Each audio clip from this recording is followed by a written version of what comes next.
Good morning mga ka-worship. Nais ko lamang pong ibahagi sa inyo itong napag-aralan namin last time sa amin pong prayer meeting. Sabi po nung nag-preach doon, ano ba yung ibig sabihin ng pagmamahal natin sa Diyos? When we say we love God, ano yung mga dapat na ginagawa natin? Sabi niya, una, loving God mean we praise and worship God. So, sasambahin natin at pupurihin natin ang Panginoon sa ating mga buhay. At sa pagpupuri at pagsamba natin, dapat ibinibigay natin yung the best nating worship. At syempre yung katanggap-tanggap na worship sa ating Panginoon is when we sacrifice our body, our life as a holy, pleasing to the Lord.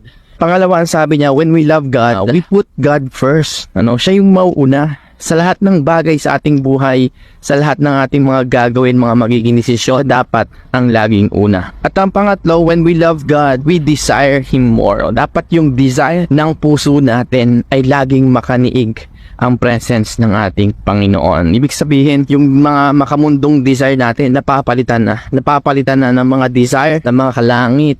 Desire na ang laging iniisip lamang ay ang ating Panginoon, yung kagustuhan at kalooban ng Panginoon. Yun yung mga desire na dapat nating gawin. So mga ka-worship, ang pagmamahal natin sa Panginoon, ibig sabihin dapat nandun yung pagpupurit, pagsamba natin sa Kanya.